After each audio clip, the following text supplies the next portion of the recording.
Good evening, everyone. Myself, Arshdeep Singh, Assistant Professor, Mira Medical Institute of Nursing and Hospital, Apohot.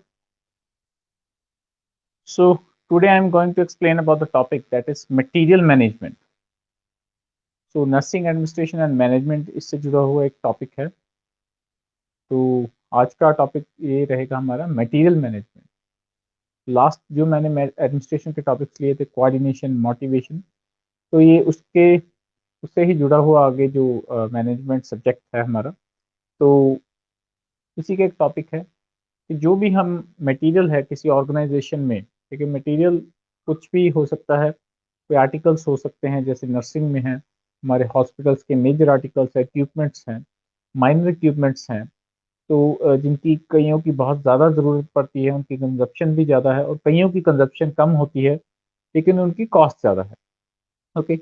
सो इसलिए हमें कौन सी चीज़ जो है एक ऑर्गेनाइजेशन को खरीदनी चाहिए, प्रोक्योर करनी चाहिए और कैसे करनी चाहिए. तो इसके लिए एक टॉपिक है material management. That means how should we manage the material requirements, we should meet the demands of the organization related with the material that is required for the basic needs of that organization. Okay, so I'm starting with the topic that is material management.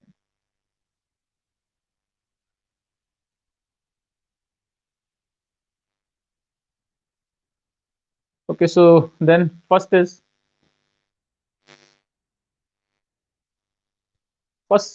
the concepts. तो introduction मैंने आपको थोड़ी सी दे दी है material management की, कि क्या जो है इसके जो इंट्रोडक्शन में है, जो हम एक्चुअल में टॉपिक है क्या. ओके, तो नेक्स्ट हम बात करेंगे कंसेप्ट्स के बारे में. तो कंसेप्ट्स के बारे में अगर मैं बात करूं, तो इसमें आ जाता है कि material management is concerned with providing the drug supplies and equipments needed by the health personnel to deliver health services. Okay.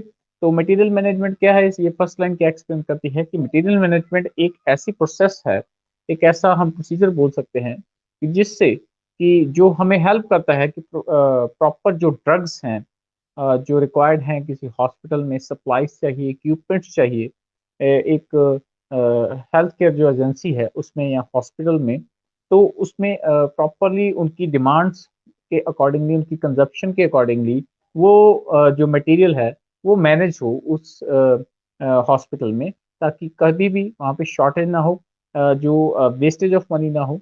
इसलिए फर्स्ट लाइन इसकी यही एक्सप्लेन करती है कि हमें ड्रग सप्लाईज और इक्विपमेंट जो भी चाहिए वो मटेरियल मैनेजमेंट जो है हमें प्रोवाइड करवाती है. यही इसका कंसेप्ट है.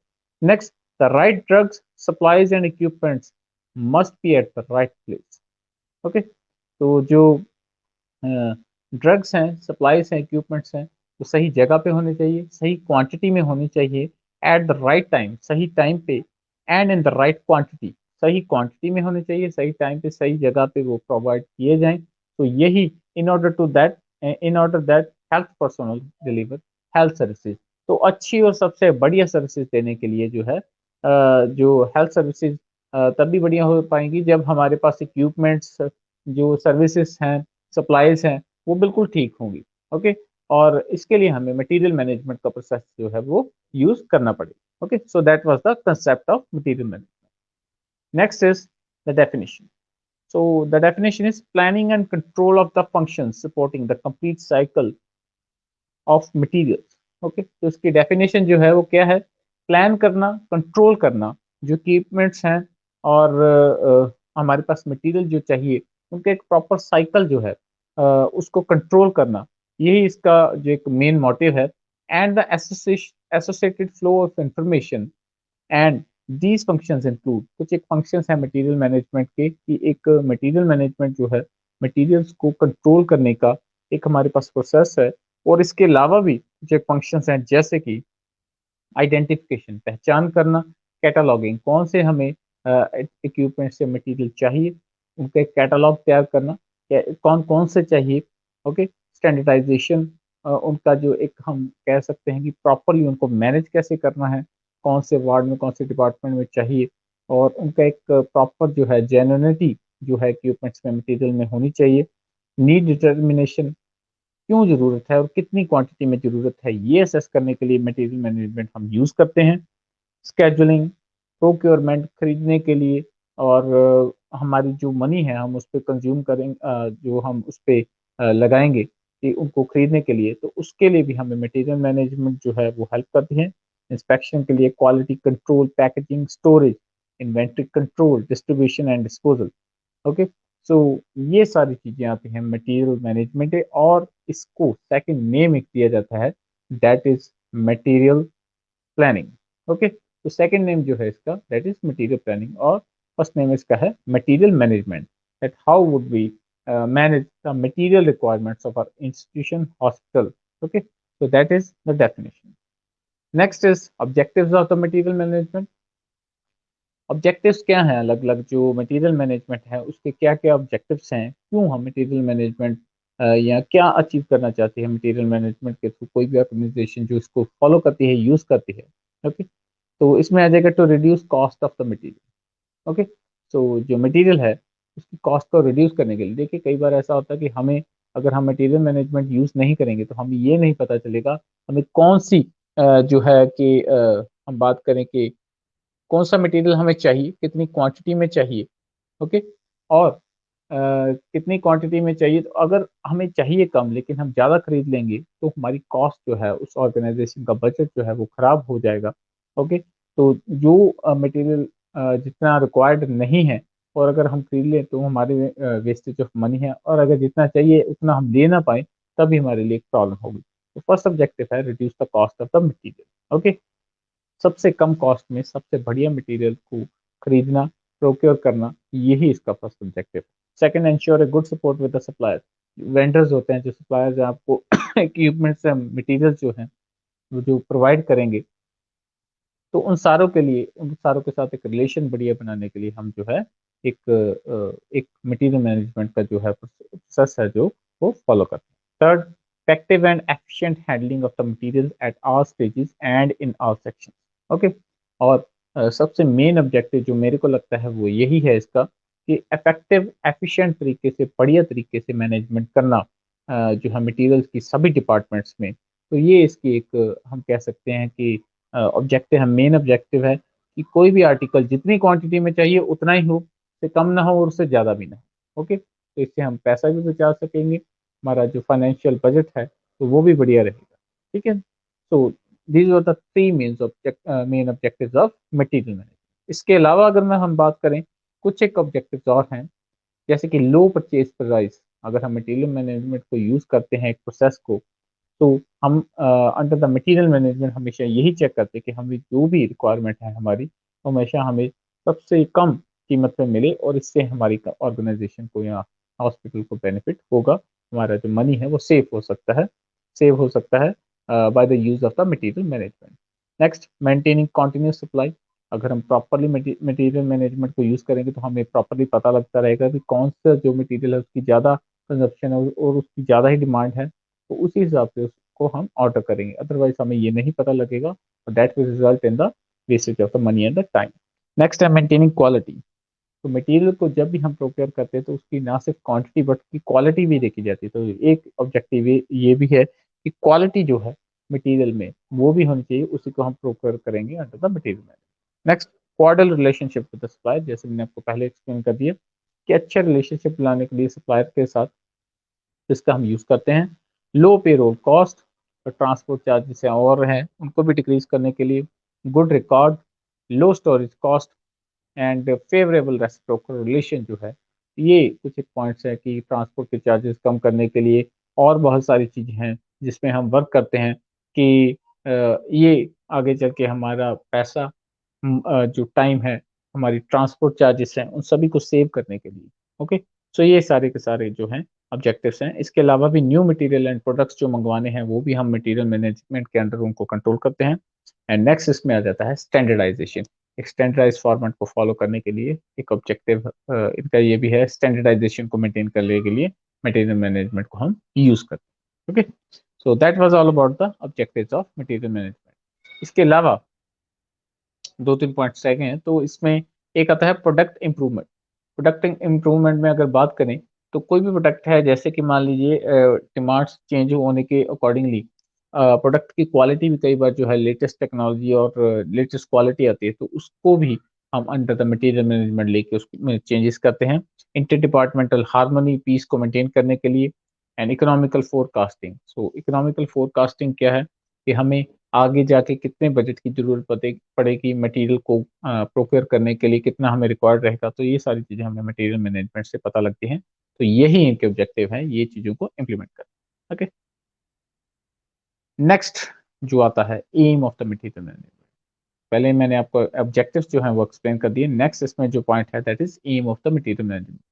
तो मटेरियल मैनेजमेंट का एम क्या है, ये क्या अगर हम मैं बात करूंगी किस चीज में बेसिकली फोकस करता है, तो इसमें कुछ एक पॉइंट्स है जैसे कि to get the right quality, सबसे बढ़िया क्वालिटी को चूज करने के लिए इसका यूज किया जाता है, इसका एम है। और सेकंड है right quantity of the supplies, quality भी बढ़िया और क्वांटिटी जो है, क्वांटिटी भी बढ़िया और क्वालिटी भी बढ़िया, दोनों पॉइंट्स इसमें आ जाते हैं। Right quality and the quantity of the right quantity and the right quality of the supplies. Next at the right time, right place at right cost, सही जगह पे सही जो उसकी कॉस्ट के ऊपर सही टाइम पे सही क्वालिटी और क्वांटिटी की सप्लाईज को प्रोवाइड करवाना ही इसका एम है material management. Okay, so that was about the aim. Next is the purposes of material management. जो मटेरियल मैनेजमेंट है उसका पर्पस क्या है, क्यों हम इसको यूज करते हैं। फर्स्ट इज ये ऑब्जेक्टिव्स के साथ ही लिंक करेगा, जैसे ऑब्जेक्टिव्स थे वैसे ही पर्पसेस हैं ऑलमोस्ट उससे लिंक करेंगे। First is to gain economy in purchasing, जैसे उसमें भी मैंने आपको बताया था कॉस्ट से रिलेटेड एक्सप्लेन किया था पॉइंट, तो वैसे इसमें है इकोनॉमी जो है उसको गेन करने के लिए। ओके, तो जो परचेजिंग हम करते हैं किसी मटेरियल की, किसी हॉस्पिटल में मान लीजिए हमें इक्विपमेंट्स की ज़रूरत रहती है, तो उसमें जब हम परचेज करते हैं तो उसमें हम कम से कम कॉस्ट को हमेशा ही पे करना चाहेंगे। उसके लिए हमें मटेरियल मैनेजमेंट का यूज़ जो है वो करना पड़ता है, ताकि हम असेस कर सके सिचुएशन को, कितने मटेरियल्स रिक्वायर्ड हैं, कितना यूज़ होगा, ये सारी चीज़। Next second is to satisfy the demand during the period of replenishment. Okay, तो जब हमारे पास जो स्टॉक है वो खत्म होने को है, तब इस जगह पे आकर जो है हमारा मटेरियल मैनेजमेंट जो है वो काम करता है। और स्टॉक जो है कई बार हमें लगता है कि सप्लाईज खत्म हो रही हैं, तो सप्लाईज को मेंटेन करने के लिए भी हम मटेरियल मैनेजमेंट का यूज करते हैं। ओके, नाम से क्लियर है मटेरियल मैनेजमेंट, मटेरियल को किस तरीके से मैनेज करना है, कितनी उसकी क्वांटिटी होगी, क्या क्वालिटी होगी, कौन सी कॉस्ट पे हम उसको बाय करेंगे, ये सारा मटेरियल मैनेजमेंट के अंदर आता है। Third is to carry reserve stock to avoid stock out, हमेशा ही रिजर्व स्टॉक रखने के लिए, ताकि हमारे पास कहीं भी ऐसा ना हो कि हमारे पास सप्लाईज खत्म हो गई हैं। अगर किसी हॉस्पिटल में ऐसा हो तो बहुत ही दिक्कत हो सकती है, क्योंकि वहाँ क्रिटिकली जो इल पेशेंट्स होते हैं, तो वो सीरियस कंडीशन में भी उनकी हो सकती है। अगर सप्लाईज जो है वो कम हो जाए तो वहाँ बहुत ही ज़्यादा मटेरियल मैनेजमेंट का यूज जो है वो रहता है। Next to stabilise fluctuations in consumption, कई बार ऐसा होता है कि एकदम से जो मटेरियल है तो उनकी जो कंजप्शन है वो इंक्रीज हो जाती है, तो मटेरियल मैनेजमेंट हमें रिप्लेनिशमेंट से बचाती है, अभी उनका स्टॉक जो है आउट होने से हमें बचाती है, क्योंकि हम उससे पहले ही मटेरियल मैनेजमेंट को इम्प्लीमेंट करके सारे के सारे मटेरियल को पहले प्लान कर लेते हैं कि कितनी क्वालिटी और क्वांटिटी, कौन सी क्वालिटी और कौन सी क्वांटिटी में चाहिए। Next to provide reasonable levels of client services, अगर आपके पास सारा मटेरियल प्रॉपर है, सारी सप्लाईज प्रॉपर हैं, तो ऑब्वियस सी बात है आप सेटिस्फैक्टरी क्लाइंट सर्विसेज भी दे पाएंगे। इसीलिए जो इसमें है reasonable level of client services, सस्ती और बढ़िया सर्विसेज देने की बात यहाँ पे कही गई है, क्योंकि ये भी एक इसका पर्पस है। Next is increase efficiency of health care system, health care system तभी बढ़िया चल सकता है जब उस हेल्थ केयर सिस्टम में जो भी उसकी रिक्वायरमेंट्स है, आर्टिकल्स की इक्विपमेंट्स वो कंप्लीट होती रहे। ओके, और इसी से आगे एफिशिएंसी जो वो इंक्रीज होगी। Next develop knowledge and skills of health care, knowledge है, स्किल है हेल्थ केयर की, उसको इंक्रीज करने के लिए भी इसका एक पर्पस है। Next provide materials in required quantity and quality as when required. Okay, so जितने भी मटेरियल हमें रिक्वायर्ड हैं, जितनी क्वांटिटी और क्वालिटी में जितने भी वो चाहिए, तो सभी को जो है हम अगर बात करें कि राइट क्वालिटी और क्वांटिटी में प्रोवाइड करवाने के लिए मटेरियल मैनेजमेंट की जरूरत है, तो ये भी एक इसका पर्पस है। Okay, next is the basic principles of material management. Material management है, उसके बेसिक प्रिंसिपल्स क्या क्या हैं। First is effective management and supervision, तो फर्स्ट पॉइंट यही है इसका इफेक्टिवली मैनेजमेंट करना और जो सुपरविज़न है, वो इसका एक प्रिंसिपल रहता है कि अगर आप मटेरियल मैनेजमेंट को फ़ोकस कर रहे हो, इम्प्लीमेंट कर रहे हो, तो उसमें ये प्रिंसिपल पे आपने जो है फर्स्टली फ़ोकस करना है। That means it deals on the material functions of the planning, organising, staffing, controlling, report and budgeting. तो इसमें हम जो है पोस्ट कोर का यूज़ कर रहे हैं, जो कि एक एलिमेंट्स के तौर पे हम लेते हैं। मटेरियल मैनेजमेंट में भी इसका यूज़ करता है। प्लानिंग आपको करनी पड़ेगी, ऑर्गेनाइज़ करना पड़ेगा, स्टाफ उसके लिए अरेंज करना पड़ेगा, कंट्रोल करना पड़ेगा, reporting should be there and one of the most important things budget, इसको हम बचाने की कोशिश करते हैं, सेव करने की कोशिश करते हैं। ओके? सो इसके अलावा भी कुछ एक प्रिंसिपल हैं जैसे कि साउंड परचेजिंग मेथड, जो आप परचेज़ करना चाहते हैं मटेरियल्स जो हैं, जिस क्वालिटी का परचेज़ करना चाहते हैं, जितनी क्वांटिटी का है, तो उसके लिए आपके पास जो है बहुत ही बढ़िया परचेजिंग मेथड होना चाहिए। नेक्स्ट है skilful and hard poised negotiation. ये बहुत ज़्यादा ज़रूरी है क्योंकि अ, जब तक हम नेगोशिएशन नहीं करते, जब भी हम मास लेवल पर कोई चीज़ को बाय कर रहे हैं, ठीक है? तो खरीद रहे हैं, तो हम जितना भी हो सके अपना जो सेव करने की कोशिश करते हैं कि अपनी जितनी भी मनी है उसको सेव करने की कोशिश करेंगे, तो वहाँ पे नेगोशिएशन की ज़रूरत जो बहुत पड़ेगी। तो ये भी एक प्रिंसिपल है जो मटेरियल मैनेजमेंट में यूज़ होता है। इसके अलावा इफेक्टिव परचेज़ सिस्टम होना चाहिए, शुड बी सिंपल, बिल्कुल सिंपल एक परचेजिंग सिस्टम होना चाहिए। एंड नेक्स्ट है सिंपल इन्वेंटरी कंट्रोल प्रोग्राम। जो इन्वेंटरी हमारे पास आर्टिकल्स हैं, इक्विपमेंट्स हैं, उसके लिए एक सिंपल प्रोग्राम होना चाहिए कि कैसे उसको मेंटेन करना है, डिमांड के अकॉर्डिंगली कैसे उसको प्रोक्योर करना है और उसकी डिमांड को कंप्लीट करना। ओके? सो ये थे basic principles of the material management. इसके बाद अब फंक्शंस क्या है मटेरियल मैनेजमेंट के? First is material planning and budgeting. तो मेन फंक्शन यही है जो जैसे कि इसका नाम है, ओके? तो वैसे इसका काम है मटेरियल को प्लान करना और बजट बनाना। कितना मटेरियल कौन-सी क्वांटिटी का कितनी क्वांटिटी में चाहिए और कौन-सी क्वालिटी में चाहिए और उसका बजट बनाना। परचेज़ करना, सेकंड जो फंक्शन है परचेज़िंग। अगर हम कोई भी मटेरियल खरीदना चाहते हैं तो through the process of material management हमें इसको बाय करना चाहिए। नेक्स्ट है इन्वेंटरी कंट्रोल। जो आर्टिकल्स हैं हमारे, उनको इन्वेंटरी को कैसे हम कंट्रोल कर सकते हैं हॉस्पिटल्स में, क्योंकि हॉस्पिटल्स में भी कुछ एक ऐसे इक्विपमेंट्स हैं जो होते कम है लेकिन बहुत ज़्यादा कॉस्टली होते हैं और उनकी डिमांड भी ज़्यादा होती है। तो वो कितने लेने हैं, कितने यूज़ होते हैं, कंज़म्पशन के ऊपर डिपेंड है। तो वो सारी चीज़ें हैं इन्वेंटरी कंट्रोल। ओके? कौन-सी आइटम कितनी खरीदनी है, कौन-सी नहीं खरीदनी है, कितना उसके लिए बजट अलॉटमेंट करना है, तो ये सारी चीज़ें इन्वेंटरी कंट्रोल में आ जाती हैं। Next is the cost reduction. So cost reduction में क्या है कि किसी भी मटेरियल का हमें सबसे कम कॉस्ट में उसको प्रोक्योर करना है, तो ये फंक्शन मटेरियल मैनेजमेंट का है ताकि हमें बेनिफिट रहे, नुकसान ना हो, हमारी मनी है जो सेव हो। और नेक्स्ट है वैल्यू एनालिसिस। वैल्यू का मतलब है कौन-सी आइटम को कितना खरीदना है, उसकी वैल्यू, उसका बजट, सारी चीज़ें एनालिसिस जो है वो मटेरियल मैनेजमेंट ही हमें करके जो है बताता है। Next is receiving end inspection. जब भी हमने उसको खरीद लिया है, उस स्पेसिफिक मटेरियल को, ऑब्जेक्ट को, इक्विपमेंट को, उसके बाद में उसकी रिसीविंग और इंस्पेक्शन का फंक्शन भी मटेरियल मैनेजमेंट का है। Next stocking and distribution. Stock करना, उसको स्टोर करना, डिस्ट्रीब्यूट करना जब भी उसकी ज़रूरत है। Next is that disposal. जब भी कोई भी वो यूज़्ड आइटम्स हैं जो भी अब यूज़ में नहीं आ सकती, रीयूजेबल नहीं है, तो उसका प्रॉपर डिस्पोज़ल जो है करना, वो भी मटेरियल मैनेजमेंट के अंडर आता है। Okay? So these were the functions of material management. Next आ गया जो टॉपिक था, सब टॉपिक बात करें मटेरियल मैनेजमेंट में, that is elements of material management. कौन कौन से एलिमेंट्स हैं जो इससे जुड़े हुए हैं? जैसे कि इसमें आ जाता है मटेरियल प्लानिंग। तो मटेरियल को हम प्लान करते हैं, ऑब्वियस सी बात है। शुरू से मैं आपको एक्सप्लेन कर रहा हूँ कि मटेरियल को हम प्रॉपर्ली प्लान करते हैं। एलिमेंट्स तो ये फर्स्ट पॉइंट है एलिमेंट्स के अंदर। मटेरियल प्लानिंग में वही चीज़ है कि कौन सा मटेरियल कितना और कौन सी क्वालिटी का चाहिए। नेक्स्ट है परचेज करते हैं, परचेजिंग है, इसमें आ जाता है जो इसका एलिमेंट है रिसीव करना और वेयर हाउसिंग, उसको स्टोर करना एंड स्टोर कीपिंग, उसको प्रॉपर्ली मैनेज करके रखना, कितनी वो इक्विपमेंट को इशू करना है कंजप्शन के अकॉर्डिंगली, तो वो स्टोर कीपिंग में आ जाएगा। इन्वेंटरी को कंट्रोल कैसे करना है, वैल्यू एनालिसिस, इसके बारे में मैं आपको आगे एक्सप्लेन करूंगा। मैंने एक एबीसी एनालिसिस है जिसको हम वैल्यू एनालिसिस सेंटर लेके चलते हैं। कैसे हम जो इक्विपमेंट्स हैं उनको कैसे हम प्रोक्योर करते हैं, यूज करते हैं, कैसे ये पता लगता है कि इसकी इतनी क्वांटिटी कितनी है, ये सारी। नेक्स्ट है स्टैंडर्डाइजेशन। ये पॉइंट हम पहले भी पढ़ चुके हैं। एक स्टैंडर्ड क्राइटेरिया होना चाहिए और एक स्टैंडर्डाइज प्रोसीजर फॉलो होना चाहिए जब भी हम प्रोक्योरमेंट करते हैं, मटेरियल मैनेजमेंट करते हैं। Next is production control, transportation, material handling and disposable scrap जो है, disposal scrap.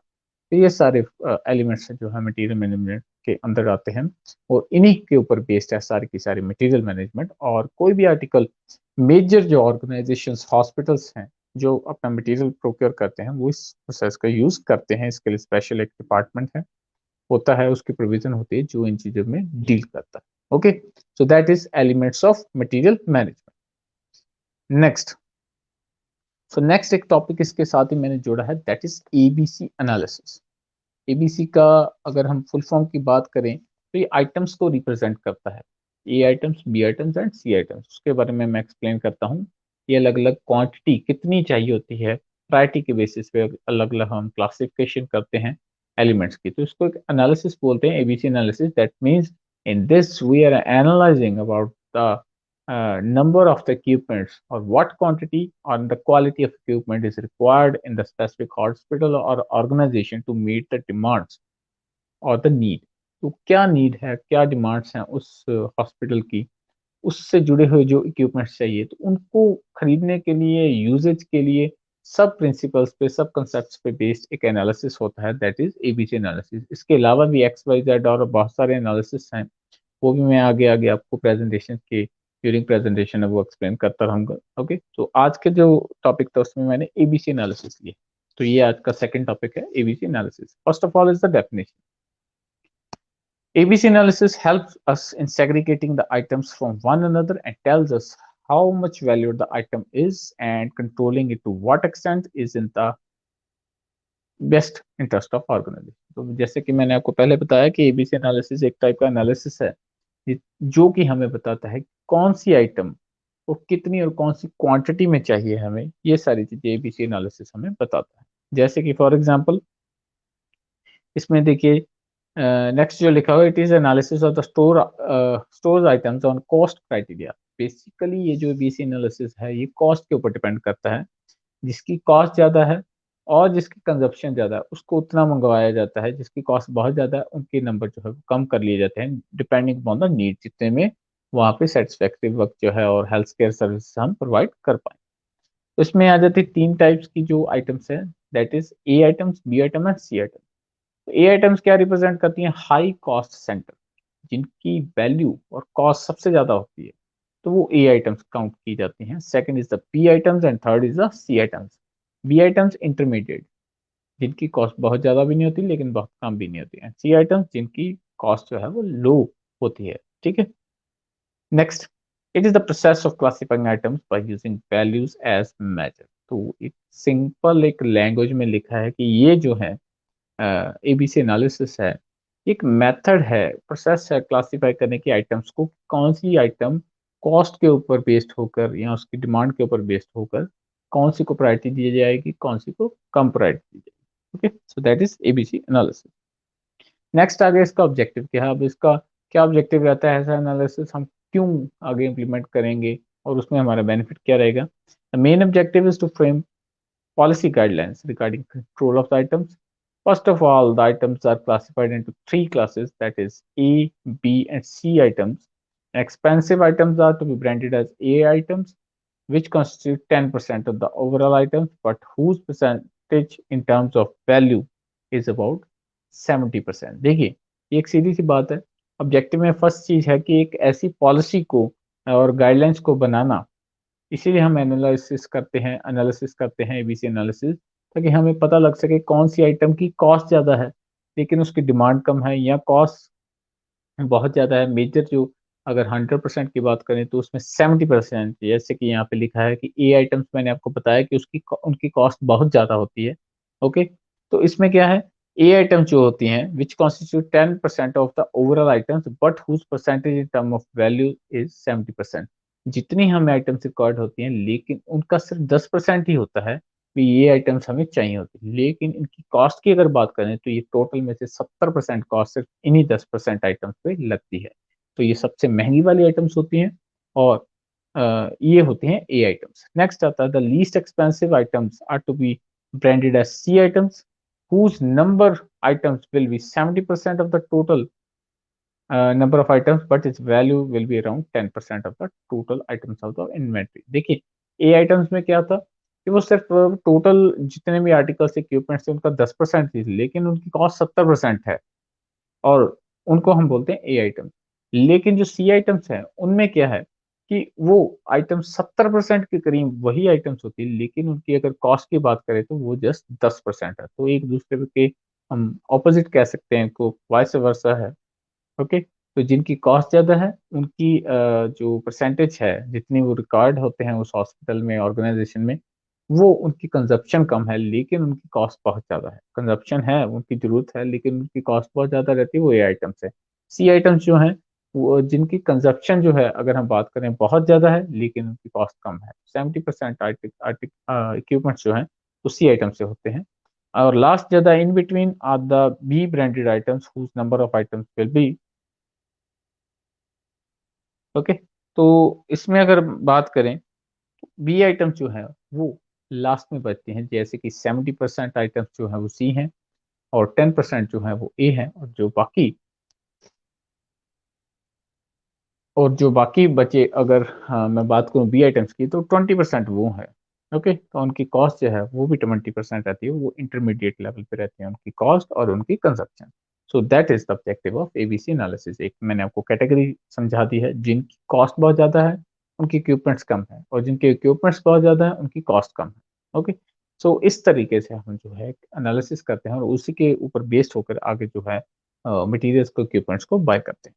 Okay, next is the ABC method of inventory control. अब ये मैंने आपको एक्सप्लेन कर दिया एबीसी एनालिसिस है क्या और इसकी ऑब्जेक्टिव्स क्या हैं। अब इसके बाद है कि ये मेथड है क्या और इसमें हम कैसे क्लासिफाई करते हैं। Okay, also called as Pareto analysis. In ABC analysis, the entire lot of inventory is classified into three groups based on their annual value and not on their individual cost given as. Okay, so उनकी annual एक साल में कितनी जरूरत है और एक साल पे जितनी जरूरत है उसकी कॉस्ट क्या पड़ रही है, उसी के बेसिस पे हम इनको क्लासिफाई करते हैं। बेसिकली मैंने आपको जो ऑब्जेक्टिव्स में एक्सप्लेन कर दिया है वही मेथड है, लेकिन इसको मैं इन्वेंटरी कंट्रोल के अंदर फिर से आपको एक्सप्लेन कर रहा हूँ। सो इसमें फर्स्ट आ जाता है क्लास ए। क्लासेस में क्या है, हाई वैल्यू आइटम्स है लेकिन जिनका नंबर कम रहता है, which accounts for the major share of the annual inventory value.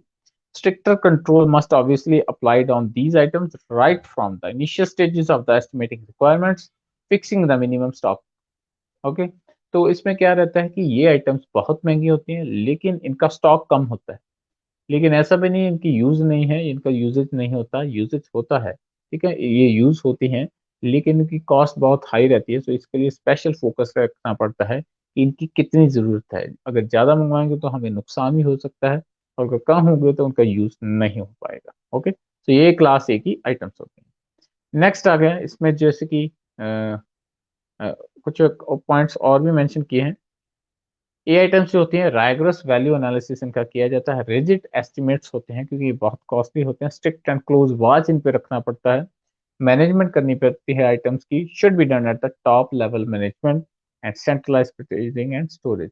ये टॉप लेवल के मैनेजमेंट जो पर्सन्स होते हैं, एम्प्लॉयज होते हैं, वही क्लास ए को जो है वो डील करते हैं, क्योंकि ये बहुत कॉस्टली रहता है ये वाला जो आइटम्स हैं, तो इसीलिए ये टॉप लेवल अथॉरिटी के अंडर ये ए क्लास आइटम्स जो है वो रहते हैं। Next is class P, medium value items होती हैं ये, which do not belong to either of the classes and not so strict control procedure need to be followed in the regard to the items in this group. ये ज़्यादा महंगी नहीं होती लेकिन इनका यूज़ भी ज़्यादा नहीं होता, तो ये एक मिडल लेवल में आती हुई आइटम्स हैं, क्लास बी की जो होती हैं। ओके, तो इनको जो है टॉप लेवल अथॉरिटी नहीं, लेकिन कोई इंटरमीडिएट लेवल पे अथॉरिटी जो है वो चेक करती है, फोकस करती है और इनका ऑर्डर और इनको मैनेज करती है। बी आइटम्स में क्या है, मॉडरेट कंट्रोल है, जैसे मैंने आपको अभी बताया, purchase based on the rigid requirement, जितनी रिक्वायरमेंट उतना हम मंगवाते हैं। Reasonable strict watch control and management be done at middle level, जैसे मैंने आपको बताया भी टॉप लेवल नहीं, लेकिन मिडल लेवल की जो मैनेजमेंट है वो इन आइटम्स को डील करती है, इस क्लास के आइटम्स को। ओके, नेक्स्ट नेक्स्ट इसमें आ जाता है क्लास सी। क्लास सी जैसे मैंने आपको बताया था पहले भी कि क्लास सी की जो आइटम्स होती हैं, तो ये सबसे ज़्यादा इनका यूज़ जो है, अगर हम बात करें कि यूज़ बहुत होता है लेकिन इनकी वैल्यू सबसे कम रहती है। ओके, तो लो वैल्यू आइटम्स होते हैं but are required in large quantities and consist of the various types and varieties like clips, washers. छोटी मोटी चीजें हैं या कुछ एक ऐसी आइटम्स है जो बहुत ही ज्यादा यूज होती हैं और लेकिन इनकी कॉस्ट जो है वो बहुत कम होती है। ओके, सो रिक्वायरमेंट इनकी 70% होती है, लेकिन अगर यूजेज की हम बात करें, यूज के ऊपर इसको चेक करें तो 70% यही आइटम्स यूज होती हैं, लेकिन इनकी कॉस्ट जस्ट 10% होती है। और क्लास ए की आइटम्स जो हैं वो उनकी यूजेज जो है 10% होती है, लेकिन उनकी कॉस्ट जो है वो 70% के करीब होती है। Okay, next is the C items, ordinary control measures हैं, क्योंकि इतनी ज्यादा कॉस्टली आइटम्स नहीं है। Purchase method based on the usage estimates, कितनी बिग हमें रिक्वायर्ड हैं, तो यूजेज के ऊपर डिपेंड करता है। Control exercise by the store keeper, जो इसको स्टोर कीपर है वही ऑर्डर करता है, वही इनको मैनेज करता है। तो नेक्स्ट है management be done at the lower level. तो इसकी जो मैनेजमेंट है, जो सी क्लास आइटम्स को डील करते हैं, वो भी लोअर लेवल की मैनेजमेंट जो है वो होती है। Okay, and fifth is the decentralised purchasing. इसमें कोई एक सेंट्रल डिपार्टमेंट नहीं है, तो एक में डिसेंट्रलाइज हम कह सकते हैं पर्सन होते हैं जो कि इनको डील करते हैं। ओके, सो एक एस्टिमेट यहाँ पे बनाया हुआ है, मैं आपको बता देता हूँ। जैसे मैं आपको बता रहा था, उसमें एक एस्टिमेट आपको यहाँ पे लिखा हुआ है। Another recommended breakdown of ABC classes approximately, जैसे कि ये मेथड मैंने आपको एक्सप्लेन कर दिया कि कैसे कैसे हम क्लासिफाई करते हैं, और उसके बाद में इन शॉर्ट एक लिखा हुआ मीनिंग, जैसे कि ए अप्रोक्सीमेटली 10% आइटम्स होती हैं, और लेकिन इनकी वैल्यू जो होती है नियर अबाउट 66.6 और 67% और 70% नियर अबाउट होगी, ये एवरेज अगर हम कैलकुलेट करें तो। बी आइटम्स जो होती हैं वो 20% आइटम्स होती हैं, 20% नियर अबाउट इनकी कॉस्ट होती है। यहाँ पे 23.3% लिखा है, एक एवरेज लिया हुआ। एंड सी जो आइटम्स होती हैं वो आइटम्स 70% आइटम्स यही होती हैं, लेकिन इनकी कॉस्ट जो है वो जस्ट 10% होती है। और सबसे कॉस्ट इफेक्टिव जो आइटम्स रहती हैं वो सी आइटम्स ही रहती हैं। ओके, तो दैट इज अ, हम कह सकते हैं कि एक आइडिया मैंने आपको दे दिया है कि कौन सी आइटम्स की कॉस्ट जो है हम कैसे क्लासिफाई करते हैं। ओके, नेक्स्ट इज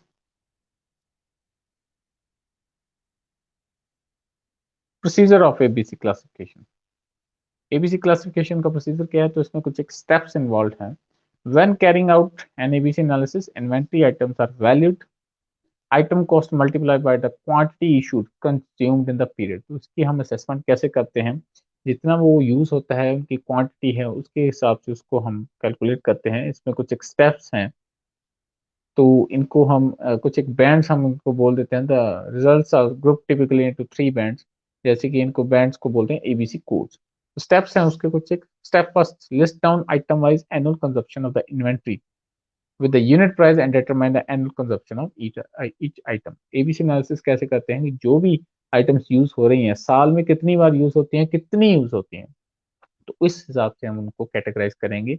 जो सबसे ज्यादा यूज होती हैं लेकिन उनकी कॉस्ट कम है वो सी आइटम्स हो गई। ठीक है, जो सबसे अगर हम कहें कि यूज कम होती है लेकिन कॉस्टली ज्यादा, वो एट आइटम्स, और इंटरमीडिएट वाली बी। नेक्स्ट स्टेप 2 है rewrite the above list in descending order of the money value. पहले हमने उनका यूजेस के हिसाब से लिखा, देन हम मनी के हिसाब से लिख रहे हैं। Okay, with additional column of the entire cumulative percentage value.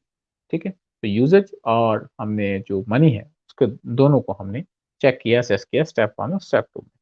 Next is the step 3, from the list prepared, mark the serial number of the items against which the cumulative percentage of value of the annual consumption reaches a figure of 70% approximately. These are called class A items and compute the number of class। okay, तो जिनकी जो consumption है, okay, और ये अगर हम बात करें, जैसे कि class A items as a percentage of the total item, continue the process down the list and note the serial number of the items against with a cumulative percentage value।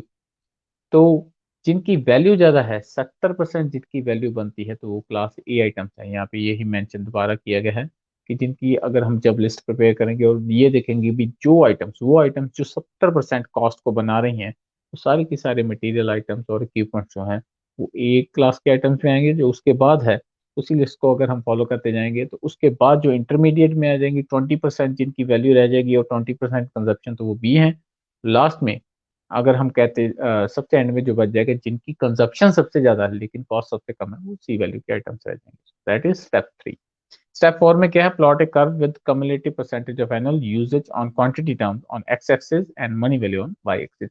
एक हम उसके बाद स्टेप 4 में graph plot करते हैं कि consumption कितनी है और कितनी वैल्यू। तो इस हिसाब से हमारी वैल्यू का चार्ट बन जाता है, फ्लो चार्ट बन जाता, ग्राफ बन जाता है, जिससे कि हमें आइडिया हो जाता है कौन सी आइटम जो है उसकी क्या क्लासिफिकेशन होगी या होनी चाहिए।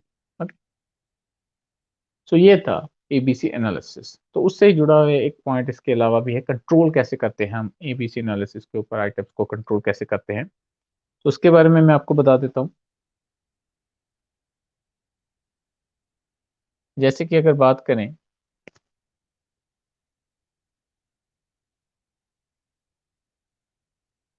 तो कंट्रोल है, कंट्रोल हम कैसे करेंगे, क्लास ए आइटम्स को कंट्रोल कैसे करेंगे, तो इसमें फर्स्ट आता है are control and purchase only as required basis to minimize carrying cost, higher level control is exercised, these being high value items। तो क्लास ए आइटम्स को हम कैसे कंट्रोल करते हैं, क्लोज वॉच रखते हैं, क्लोज सुपरविजन, टॉप लेवल की management इनको डील करती है कि अगर ये इनके यूजेज से ज़्यादा खरीद लिए जाए तो उस ऑर्गेनाइजेशन हॉस्पिटल को नुकसान हो सकता है, क्योंकि हाई वैल्यूड आइटम्स है और इनका कंजप्शन कम है। क्लास सी आइटम्स जो हैं उनको कैसे किया जाता है, can be purchase in bulk, आप बहुत ज़्यादा भी खरीद सकते हैं, लेकिन अगर कुछ ज़्यादा या कम हो जाए, कम नहीं, ज़्यादा हो जाए ज़्यादा नुकसान नहीं, क्योंकि ये कॉस्ट इफेक्टिव होती हैं, लेकिन ज़्यादा फिर भी नहीं खरीदना है। और इसमें हम क्या है, बल्क में खरीदते हैं, रिक्वायरमेंट के अकॉर्डिंगली खरीदते हैं, लेकिन अगर थोड़ा बहुत ज़्यादा भी हो तो उससे हमारी बजट जो है उस पे ज़्यादा असर नहीं पड़ता, क्योंकि ये सबसे कम वैल्यू के आइटम्स होते हैं। ओके, क्लास बी के आइटम्स हैं कम इन बिटवीन ए एंड सी और डिग्री ऑफ कंट्रोल, तो इनको जो है वो इंटरमीडिएट लेवल पे है, तो वैसे ही हम कंट्रोल करते हैं। ओके, तो ये था कंट्रोल। नेक्स्ट अगर बात करें तो एडवांटेजेस क्या हैं एबीसी एनालिसिस की। सो बहुत सारी एडवांटेजेस हैं कि फ़ायदा है हमें कि हम अपने मटेरियल को मैनेज कर सकते हैं, ऑर्गेनाइज कर सकते हैं, हम जो अपना मनी है, टाइमिंग है, मैन पावर है, उसको सेव कर सकते हैं। तो ये सारी कुछ एक इसके एडवांटेजेस हैं, इन डिटेल में आपको एक्सप्लेन कर रहा हूँ। First is provide a mechanism for items that will have a significant impact on overall inventory cost। Okay, तो इसमें क्या है, एक मैकेनिज्म हमें मिल जाता है कि जिसमें हम ये कर सकते हैं कि हम अपना जो ओवरऑल इन्वेंट्री कंट्रोल है उसको कंट्रोल कर सकते हैं, हम अपना बजट है उसको सेव कर सकते हैं। Second, it helps in economising one's efforts to achieve greater results. तो इकोनॉमिकली जो है हम अपने एफर्ट्स को कम करके कम एफर्ट्स में ज़्यादा बढ़िया रिजल्ट्स जो है वो लेके आ सकते हैं। Third, it helps to segregating those items which out to be given priority to maximum result. तो हमारे पास क्लास ए बी और सी के आइटम्स हैं, हम कैटेगराइज कर लेते हैं उनको, और इससे हमें पता चल जाता है कि कितने पैसे खर्च हो गए या कितना हमें बजट रखना पड़ेगा कौन सी आइटम के ऊपर। तो इससे हमारी बहुत ही बड़ी एक जो बजट की प्रॉब्लम है वो सॉर्ट आउट हो जाती है और हम आइटम्स को प्रायोरिटी भी दे सकते हैं। Okay, next, the usefulness of this management tool is that by focusing on the A category items, 70% results can be achieved within just 5% effort। तो 70% जो हमारी कॉस्ट है, अगर उसको हम क्लोजली वॉच करें तो थोड़ी सी मेहनत से हम अपनी मनी को सेव कर सकते हैं। ओके, तो हम मनी को सेव कर सकते हैं, जो प्रॉब्लम्स आगे आ सकते हैं उनको प्रिवेंट कर सकते हैं। Next, once A category items are identified, it is possible to devote more attention to these items to minimize purchase costs and exercise control of consumption in a more effective manner। और ABC analysis हमें बताता है कि ए और B और सी items कौन सी हैं, और एक बार अगर हमें ए आइटम्स का पता लग गया तो हम उनको मैनेज कर सकते हैं, क्योंकि ये सबसे वैल्यूड आइटम्स होती हैं, उनको मैनेज करना आसान हो जाता है। Next is proper use of valuable items of store personnel. Okay, तो यूज जो है वैल्यूएबल आइटम्स का हम प्रॉपर कर सकते हैं, तो हमें क्योंकि अब क्वांटिटी और क्वालिटी दोनों पता है तो अच्छे से हम उसका यूज कर सकते हैं। Next, simple no confusing formulas are involve. ये सबसे सिंपल है, कोई भी इस पे कंफ्यूजिंग फार्मूला नहीं है। तो इसमें थोड़ा सा बेसिक जो है, हम सेंस की बात करें तो इसमें बेसिक स्ट्रेटेजी यूज होती है, कोई कम्प्लेक्स इसमें स्ट्रेटेजी यूज नहीं होती। Okay, next is the limitation. तो इस एबीसी एनालिसिस की कुछ एक लिमिटेशन भी है, हर एक प्रोसेस की कोई लिमिटेशंस होती हैं, इसके भी हैं, जैसे कि when number of items run into several thousands, it is not convenient to compute and carry out this analysis. तो बहुत ज़्यादा अगर आइटम्स हो जाएं, एबीसी एनालिसिस जो है वो करना बहुत ही ज़्यादा मुश्किल हो जाता है। Second, more chances of deterioration in storage exist since class C items are purchase in bulk and inventory on these piles. तो क्लास सी के आइटम जो वो हम बल्क में खरीदते हैं, तो कई बार उनके खराब होने के चांसेस होते हैं, तो स्टोर करना भी उनको मुश्किल रहता है, तो ये भी एक problem. Next, loose control on C may result in shortage. अगर हम सी आइटम्स को अच्छे से डील ना करें तो उसमें प्रॉब्लम्स आ सकती हैं। Next, ABC focuses on money value and not on functional importance of such items, resulting in shortages of critical items। तो बेसिकली एबीसी एनालिसिस जो है वैल्यू के ऊपर बेस्ड है, ओके, के फंक्शन से ज़्यादा उनकी वैल्यू के ऊपर बेस्ड है। तो कई बार इसमें एनालिसिस में गलती होने के चांसेस रहते हैं, हम जस्ट वैल्यू के ऊपर फोकस करते हैं रेदर देन उनकी फंक्शन के। Next is ABC does not take in account variation of the prices of the items as time goes। ABC analysis जो है तो वो कई बार जरूरी नहीं जो मटेरियल हमने पिछले कॉस्ट में खरीदा था वो इस बार भी हो, तो चेंजेस होते रहते हैं कॉस्ट में, लेकिन एबीसी एनालिसिस जो है उस पे ऊपर बेस्ड नहीं होता, वेरिएशंस को वो ज़्यादा फॉलो नहीं करता। And last, ABC ignores market conditions, market availability, competition, seasonal variations। So ये इसकी लिमिटेशन है कि मार्केट में अवेलेबल है या नहीं है, तो इसके ऊपर वो ज़्यादा फोकस नहीं रहता है बीसी एनालिसिस में, तो इससे आगे चल के जो प्रॉब्लम्स वो आ सकती है। Okay, so that was about the limitations of ABC analysis। Okay, and so that was all about the today's topic, that was material management and ABC analysis। तो उसके बारे में मैंने आपको टोटली जो है वो एक्सप्लेन कर दिया है। तो इसके बाद जो है नेक्स्ट लेक्चर के नेक्स्ट वीक में मैं आपको लेक्चर जो है वो उसका नोटिफिकेशन फिर से दे दूंगा, तो आपको मैसेज जो है वो डिस्प्ले हो जाएगा, तो आप जुड़े रहिए।